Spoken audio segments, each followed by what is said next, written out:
Hello, I'm Perez Hilton. Did you know that more people in the United States check their Facebook and watch the Super Bowl than exercise their right to vote? We've got some serious issues to deal with. So how come so many of us don't even bother to vote? Is it because we don't care? Or maybe it's because we don't know our history.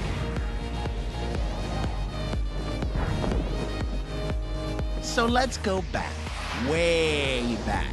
Our country's first election came after fighting for our independence, a fight that cost many lives, but it was worth it because instead of being ruled by a king, we were finally able to make our own laws.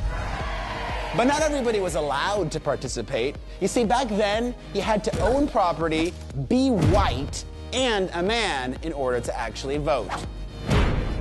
Now, things continued that way for about 80 years, until after the Civil War, when slavery was abolished and all men were given the right to vote. Now hold up a minute. Just because we had the right to vote didn't mean we could use it.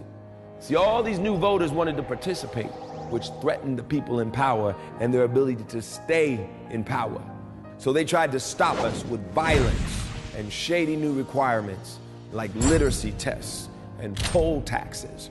We had to fight for nearly 100 years before the Voting Rights Act passed, which finally outlawed these dirty tricks. And you weren't the only ones that had to fight for your right to vote. Somehow women got left out and had to organize and fight state by state, until we took our fight to Washington and finally got our right to vote all across the country. And even once the laws guaranteed every person the ability to vote, you still had to be 21 in most states. So when our government began drafting people under 21 to go fight in Vietnam, they realized their lives were at stake and they had no say.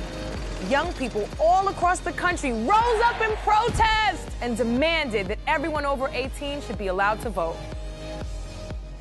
And since then, young people's votes have been crucial in deciding lots of big elections. Like in 2008, when a black candidate had a real chance to become president, young people showed up in record numbers. And every year, we make up a larger share of the voting population, giving young people more power, but only if we participate. So let me break it down. Together, there is so much we can decide, like whether or not we should go to war, or how we spend our money, and how we power our lives. It's up to you to make your choices and shape our future. If we sit on the sidelines, then others will make it work for them instead of us.